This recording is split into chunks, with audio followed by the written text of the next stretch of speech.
Mon nom de famille est Lee, Bruce Lee. Le Kung Fu, le meilleur exemple serait un verre d'eau. Pourquoi? Parce que l'eau est la substance la plus douce au monde, mais pourtant elle peut pénétrer la roche la plus dure, le granit, tout ce que vous voulez. D'accord, ce genre de choses. 1965 fut une année de perte. L'Angleterre a perdu Winston Churchill, les États-Unis ont perdu Malcolm X et les Righteous Brothers ont perdu ce sentiment d'amour. 1966 apporterait aussi son lot de pertes. Lenny Bruce mourrait. Sandy Koufax prendrait sa retraite. Je ne regrette aucune des 12 dernières années, mais je crois que je regretterais une année de plus. Et les Beatles cesseraient de tourner. Mais le monde changeait, et ces changements allaient nous apporter le premier arbitre afro-américain dans la Ligue majeure de baseball, le premier roman d'Ursula K. Le Guin, et le tout premier selfie jamais pris dans l'espace grâce à Buzz Aldrin. Oui, 1966 allait s'avérer plutôt mouvementé, et pas seulement parce que Gamera a affronté Barugon. Nous allons donc vous faire découvrir l'actualité, la culture, le sport, le divertissement et tout ce qui était étrange en 1966. Parce que c'est Timeline.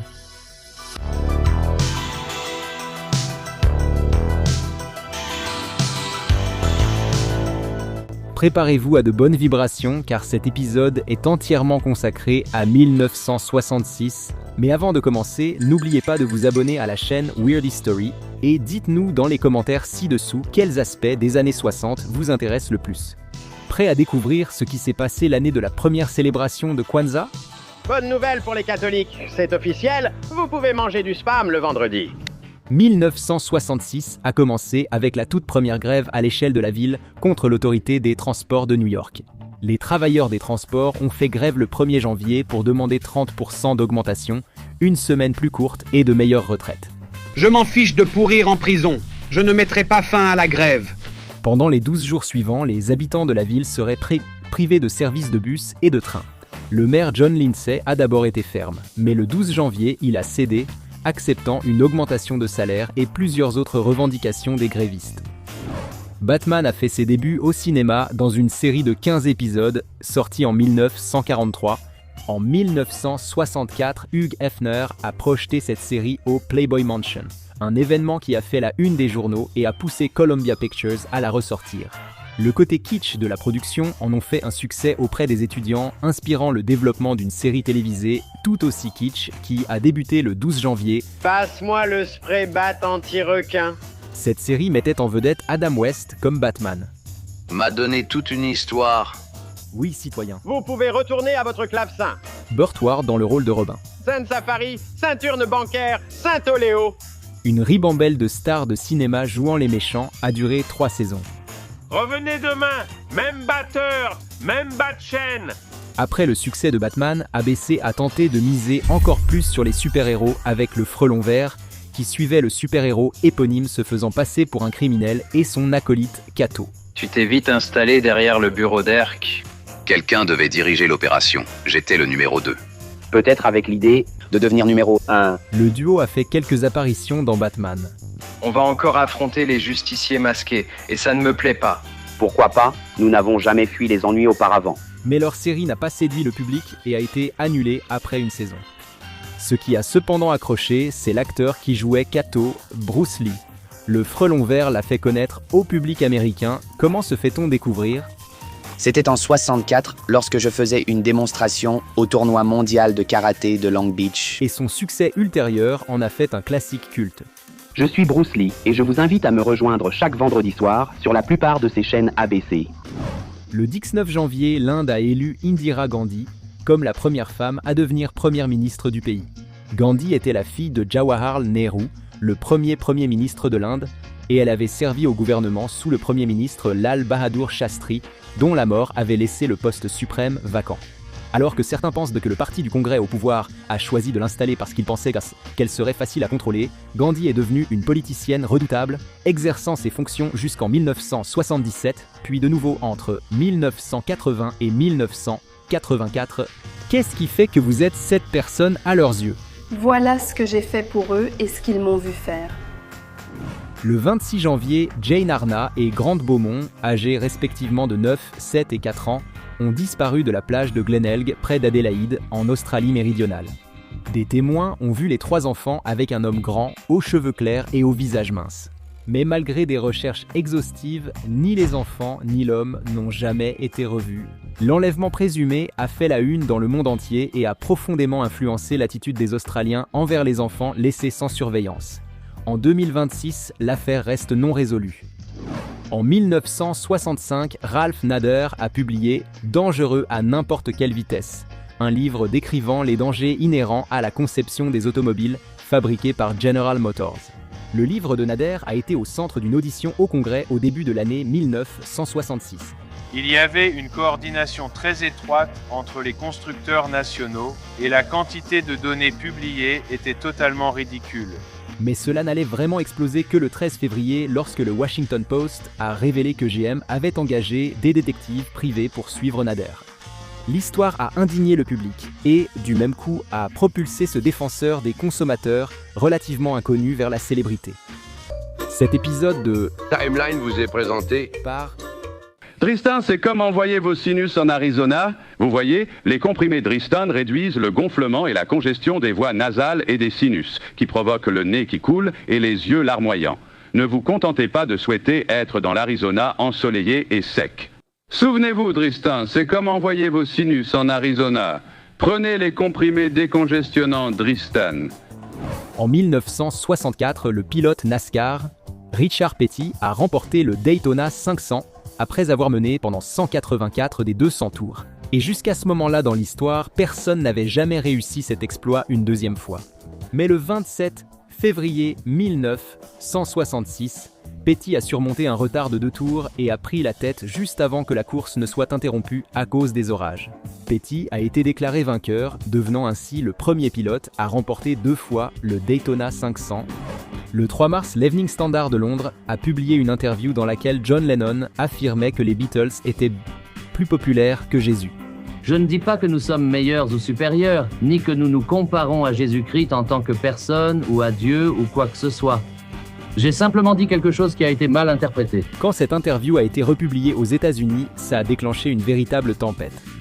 Oui, j'ai dû y mettre fin et je vais définitivement m'en débarrasser. Il n'y a certainement aucune comparaison entre Jésus-Christ et John Lennon parce que je ne pense pas que le Christ soit venu pour être populaire. Je pense qu'ils doivent faire attention à ce qu'ils disent parce qu'ils sont dans une telle position que beaucoup d'adolescents les considèrent vraiment comme quelque chose de très important. Et quand ils disent des choses comme ça, certains adolescents vont simplement croire tout ce qu'ils disent. Beaucoup de radios ont cessé de passer des chansons des Beatles. Des autodafés de disques ont été organisés.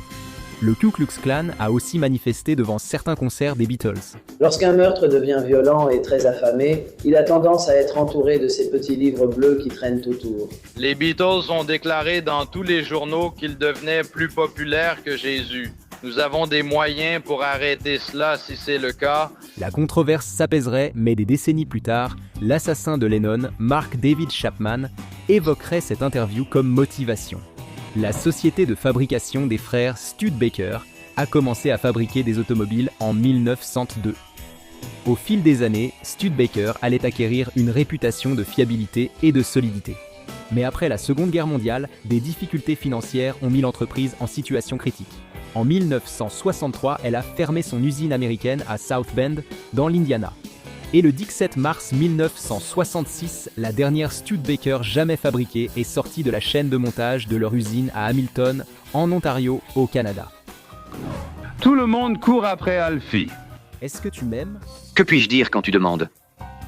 Tu ne devrais pas demander ça. Veux-tu que je te donne quelque chose pour dormir ? Eh bien, c'est une bonne idée. Oh. Pourquoi es-tu si impatient ? Michael Caine est superbe. Enlève ton nom du volant. Je ne peux pas m'empêcher d'arrêter. Le New York Daily News donne 4 étoiles à Alfie et dit que les gens vont arrêter de parler de qui a peur de Virginia Woolf. Je m'appelle Alfie. Alfie. Le titre d'un film que vous n'oublierez jamais. Gangboat. Combien d'hommes te reste-t-il ? Tu as perdu ta langue ? Un homme d'action audacieux, capable d'un amour tendre et désespéré, qui ne pouvait durer qu'un jour, mais un jour qui valait toute l'éternité. Le 8 avril, le magazine Time a choqué le monde en publiant un numéro avec une couverture noire, ornée uniquement du titre du magazine et de la question « Dieu est-il mort ?» en lettres rouges, L'article évoquait la difficulté des théologiens à maintenir la pertinence de Dieu dans une société de plus en plus laïque, mais le public ne s'intéressait qu'à la couverture. Cela a suscité une réaction intense et l'éditeur a reçu plus de 3500 lettres de protestation, soit plus que pour n'importe quel autre article jamais publié par Time. Fantastic Four 52 est sorti le 12 avril et a changé l'histoire en introduisant le premier super-héros noir dans les comics américains grand public Black Panther. Le personnage a été co-créé par Stan Lee et Jack Kirby. Et bien que les deux ne soient pas d'accord sur qui a eu l'idée initiale, ils ont tous deux affirmé que Black Panther est né d'un esprit général d'inclusivité plutôt que du mouvement des droits civiques. Stan Lee déclara « J'ai réalisé qu'il n'y avait pas de super-héros noir et j'ai pensé qu'il en fallait un. Il est tentant de supposer que Marvel a nommé Black Panther d'après le Black Panther Party, une organisation politique du Black Power. Mais ce parti n'a été fondé que le 15 octobre. Son nom a probablement été inspiré par la panthère noire présente dans le logo de la Lawrence County Freedom Organization, un précurseur des Black Panthers. Selon Stan Lee, qui affirme avoir tiré le nom du personnage d'un héros de pulp qui avait une panthère noire comme acolyte, les noms du super-héros et du parti politique n'étaient qu'une étrange coïncidence. Quand il était étudiant, le designer de produits Neil Ravens a imaginé un jeu de société où les gens servaient au pion. Des années plus tard, il a partagé l'idée avec Charles Foley, son patron chez Geyer Company, et ils en ont fait un jeu appelé Pretzel, qui l'ont breveté le 14 avril. Pretzel a ensuite été vendu à Milton Bradley, qui a changé son nom en Twister. Et grâce à Johnny Carson et Eva Gabor, qui y ont joué lors de l'épisode du 3 mai du Tonight Show, Twister est devenu un énorme succès. Si Red ne m'avait pas assuré qu'il voulait vraiment que j'accepte un travail, je n'y songerais même pas. Lorsque l'entraîneur des Boston Celtics, Red Auerbach, a pris sa retraite avant la saison 1966, il espérait que son ancien joueur Frank Ramsey prendrait la relève. Cependant, Ramsey n'était pas intéressé. Finalement, il a été suggéré que Bill Russell pourrait être entraîneur-joueur et Auerbach a accepté. Et je pense que c'est une excellente chose. Je pense que c'est une excellente chose pour le basketball. Ainsi, le 16 avril, Russell a accepté une offre qui a fait de lui le premier entraîneur noir de l'histoire de la NBA. Le commandant de la marine, Jeremiah A. Denton, Jr. a été abattu au-dessus du Vietnam et capturé en juillet 1965. Le 2 mai, les Nord-Vietnamiens ont tenté de l'exploiter en le faisant participer à une interview de propagande menée par un journaliste japonais. Lors de l'interview, Denton a utilisé le code de Moore pour épeler le mot « torture » en clignant des yeux. L'interview a été vue par des responsables américains qui ont admis que le message de Denton confirmait pour la première fois la torture des prisonniers de guerre américains par leurs ravisseurs. La révolution culturelle chinoise était l'effort de Mao Zedong pour purger les éléments capitalistes de la société communiste chinoise, et elle a commencé avec la soi-disant circulaire du 16 mai, publiée le 17 mai. D'abord interne au parti, la note évoquait une controverse sur une pièce de théâtre que les alliés de Mao jugeaient encourager l'opposition à son gouvernement. Ces implications, cependant, étaient bien plus larges, et la purge qui s'ensuivit impliqua la destruction d'artefacts historiques, la création d'un culte de la personnalité autour de Mao et un regain de violence dans la lutte des classes du pays. Le 5 juin, James Meredith, le premier Afro-Américain à s'inscrire à l'université du Mississippi, a entamé une marche contre la peur, marchant de Memphis, Tennessee à Jackson, Mississippi, pour lutter contre le racisme dans la région. Mais le 6 juin, Aubrey James Norville, un homme blanc, s'est approché du parcours avec un fusil de chasse et a proclamé « Je ne veux que Meredith », avant de tirer 3 fois sur l'activiste avec des cartouches à grenaille. Norville fut arrêté et Meredith a survécu, mais sa marche a dû être achevée par d'autres. La légende du rock'n'roll, Janis Joplin, a chanté lors de son premier concert avec Big Brother and the Holding Company, le 10 juin. Le groupe s'était fait un nom en jouant du rock instrumental comme groupe résident au Avalon Ballroom. Mais le manager Chet Holmes pensait qu'ils avaient besoin d'un chanteur puissant et a contacté Janis Joplin, alors au Texas. Janis Joplin les a aidés à décrocher un succès avec Piece of My Heart, avant de quitter le groupe en 1968. Cet épisode de Timeline vous est présenté par... Voici la triste mariée qui ne sait pas cuisiner. Je ne sais même pas faire bouillir de l'eau. Voici le dragon qui rôde dans le garde-manger. Le travail a porté ses fruits. C'est un dragon qui rôde. Le chauffeur Lachoy, madame, c'était Lachoy Chow Mein. Croustillant et aussi bon que les plats à emporter, car c'est cuit rapidement au feu de dragon. Dîner prêt en 6 minutes, il suffit de réchauffer. Oui. Monsieur, ce chow mein est délicieux. Merci, ma chère. Attends. J'ai oublié la nouille la choy. Juste un ami, ma chère. La choy chow mein, 5 sortes différentes. Le 17 juin, le boxeur, poids moyen, Ruben Hurricane Carter et son associé John Artis ont été arrêtés pour un triple homicide à Patterson, dans le New Jersey. Le duo sera condamné en 1967, puis à nouveau en 1976, après l'annulation de la première condamnation. Durant son incarcération, Carter a publié un livre proclamant son innocence, attirant l'attention médiatique sur son affaire et convainquant Bob Dylan d'écrire la chanson Hurricane en 1975. Je refuse d'être traité comme un criminel. Je refuse d'être traité comme un moins que rien. Je suis quelqu'un. Les condamnations de Carter et Artis seraient ensuite annulées en 1985 en raison d'une faute professionnelle du procureur et de témoignages oculaires peu fiables. Tu jouais au football, hein? Oui, j'étais quarterback, mais j'étais bien plus doué pour la boxe, vraiment. La boxe? Tu entends ça, Georges? Oui, Martha. Tu devais être doué. On ne dirait pas que tu as reçu un coup au visage. Tu étais championne universitaire d'État en poids moyen, chérie. Eh bien, tu l'étais. Tu as toujours l'air d'avoir un très beau corps maintenant aussi, non? Martha, un peu de décence, voyons. Stoy. En 1966, Jim Brown avait 30 ans et était au sommet de sa carrière. Il s'intéressait aussi au cinéma et avait accepté un petit rôle dans Les 12 salopards de Robert Aldrich. Tu sais pourquoi je suis ici. Tu crois peut-être que j'aurais dû laisser ces cinglés aller jusqu'à me donner le rôle. Brown tournait pour le film en Angleterre le 14 juillet et devait retourner au camp d'entraînement des Cleveland Browns une fois terminé. Mais lorsque le propriétaire de l'équipe, Art Modell, l'a menacé d'amende pour son retard, 8 fois meilleur coureur de la Ligue a choqué le monde en annonçant sa retraite immédiate du football. L'un des pires massacres de l'histoire a eu lieu ici à Austin aujourd'hui. Selon le décompte officiel de ce soir, 49 personnes ont été touchées par des tirs. Il y a 16 morts et 33 blessés. Le 1er août, Charles Whitman, un ancien marine de 25 ans, a grimpé en haut de la tour du bâtiment principal de l'Université du Texas, à Austin, et a commencé à tirer au hasard sur les gens au sol avec un fusil. Avertissement aux citoyens d'Austin. Évitez la zone universitaire. Un tireur d'élite sur la tour tire sans distinction. Il tuera 15 personnes avant d'être lui-même abattu par 2 policiers d'Austin. On apprendra plus tard qu'avant la fusillade, Whitman avait également poignardé à mort sa mère et sa femme, apparemment pour leur éviter la honte de ce qu'il prévoyait de faire. En mars 1965, l'autorité portuaire de New York a commencé à acquérir des terrains dans le centre de Manhattan pour un projet de rénovation urbaine soutenu par David Rockefeller, cadre de la Chase Bank. Le projet, qui visait à revitaliser le centre-ville, prévoyait la construction de 2 tours jumelles sur la zone autrefois connue sous le nom de Radio Row. Les premiers locataires commenceraient à emménager en octobre 1971, un peu plus de 5 ans après la pose de la première pierre, le 5 août 1966. En 1962, les propriétaires de motels Jay Sarno et Stanley Malin ont commencé à concevoir un hôtel à Las Vegas dans l'espoir que chaque client s'y sente comme un empereur romain. Ils appelleraient cet hôtel César's Palace, en omettant soigneusement l'apostrophe du premier mot pour souligner que chaque client était un César. Le Palace, qui a ouvert ses portes le 5 août, allait inaugurer une nouvelle ère d'hôtels de luxe à Las Vegas et est devenu l'un des monuments les plus emblématiques de la ville.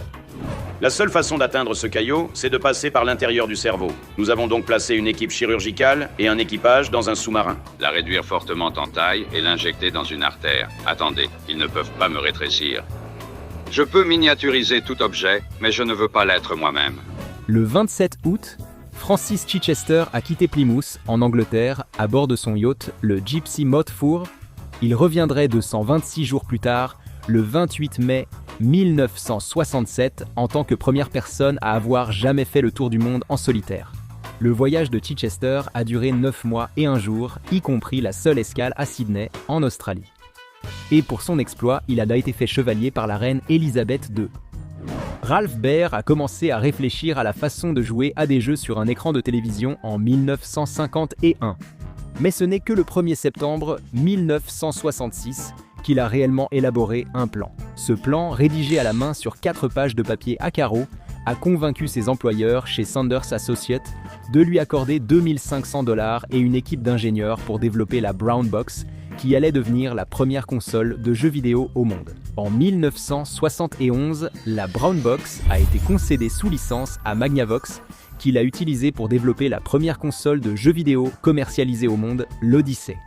Le système, qui comprenait une console blanche, noire et brune, ainsi que 2 manettes, des dés, de l'argent factice et divers calques apposés sur l'écran, ne pouvait pas générer de son ni garder la trace des scores. Mais Magnavox sentait tout de même qu'il avait là un succès assuré et l'a dévoilé au public au Tavern on the Green de New York le 22 mai 1972. À partir de 1952, l'humoriste Jerry Lewis a animé plusieurs télétons au profit des associations américaines de la dystrophie musculaire. Mais ce n'est que le 4 septembre 1966 qu'il commencera sa série annuelle de télétons pour la fête du travail.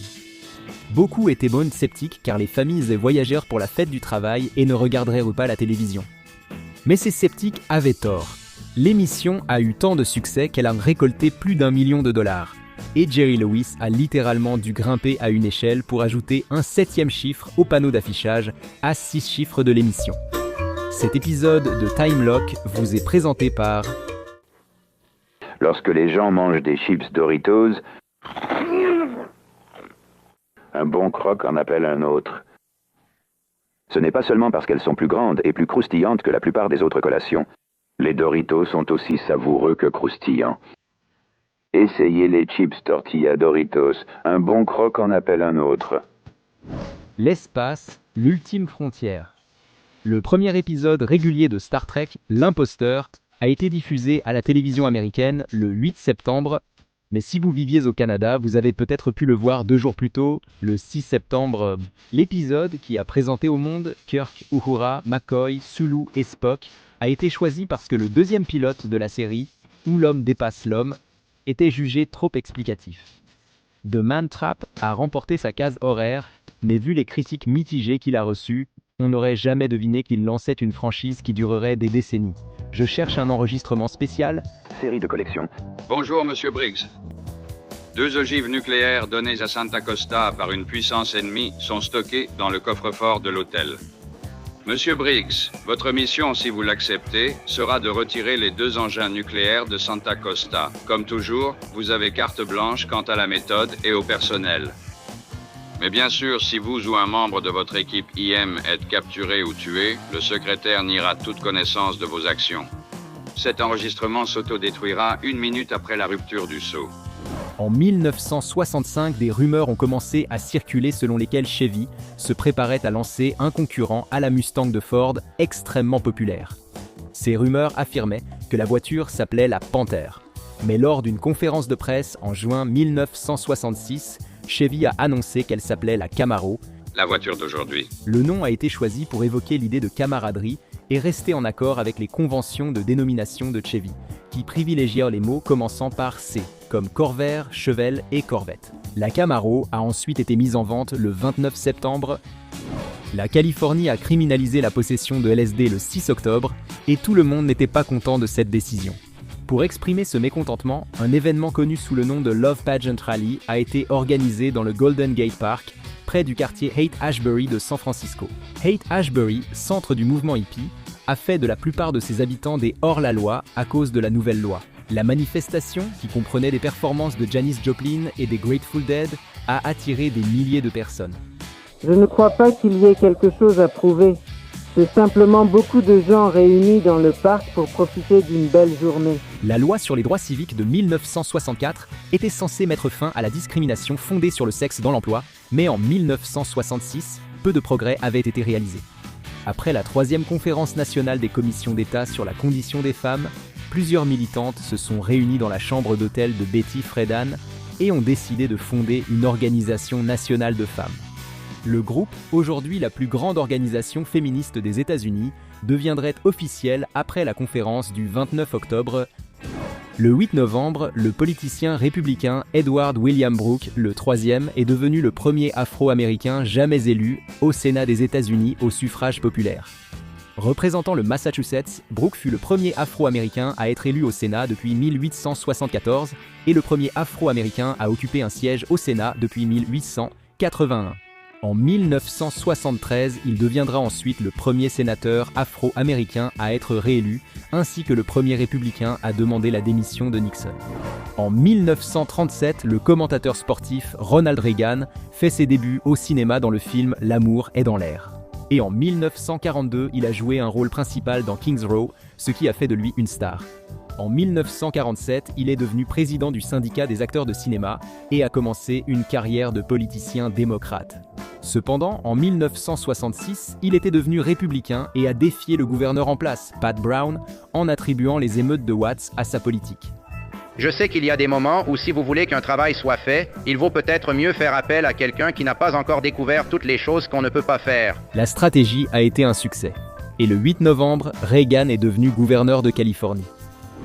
Le 28 novembre s'est avéré être une soirée de fête grâce au bal noir et blanc de l'auteur Truman Capote à l'hôtel Plaza de New York. Capote, qui était au sommet de sa célébrité grâce à de sang-froid, a organisé cette soirée masquée pour honorer l'éditrice du Washington Post, Katharine Graham.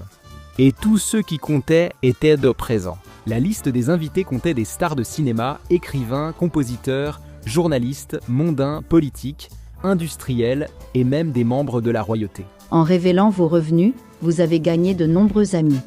En 1939, Christopher Isherwood a publié le livre Goodbye to Berlin, racontant sa vie en Allemagne pendant la montée de Hitler. En 1951, il a été adapté en pièce de théâtre sous le titre I Am a Camera, qui a ensuite été adapté en comédie musicale sous le nom de Cabaret, créé le 20 novembre 1966. Cabaret, qui a fait de Joel Grey une star grâce à sa performance glaçante dans le rôle du DMC, a été un immense succès. Elle a été jouée pendant 1166 représentations et a remporté 8 Tony Awards, avant d'être adaptée en un film à succès en 1972 avec Joel Grey et Liza Minnelli. Puis il eut une idée. Le Grinch eut une idée merveilleuse mais affreuse. Avec ce manteau et ce chapeau, j'ai l'air d'être le Père Noël. Walt Disney était un gros fumeur, donc ce n'était sans doute pas une surprise qu'on lui diagnostique un cancer du poumon en novembre 1966. La maladie a été traitée par une radiothérapie au cobalt, mais ce traitement a échoué. Et le 30 novembre, il s'est effondré au travail. Disney décédera 2 semaines plus tard, le 15 décembre, malgré une légende urbaine selon laquelle son corps aurait été cryogénisé, ses restes ont en réalité été incinérés. Finalement, en 1966, Jimi Hendrix s'est installé en Angleterre et a formé le Jimi Hendrix Experience, qui a connu son premier succès en décembre avec une reprise de Hey Joe. Ils ont joué au Uppercut Club de Londres le 26 décembre et en coulisses, Hendrix a travaillé sur un riff de guitare sur lequel il bricolait depuis des mois. Cette fois, cependant, il a réussi à écrire des paroles pour cette composition étonnamment psychédélique, qu'il a appelée Purple Haze. Et c'est ainsi que s'est terminée l'année 1966. Les États-Unis avaient un sénateur afro-américain, la Californie avait un ancien acteur de cinéma comme gouverneur, et Jimi Hendrix avait Purple Haze dans la tête. On se retrouve ici pour 1967, alors qu'en pensez-vous? Et lequel de ces éléments avez-vous trouvé le plus intéressant? Faites-le nous savoir dans les commentaires ci-dessous. Et pendant que vous y êtes, jetez un œil à d'autres vidéos Timeline.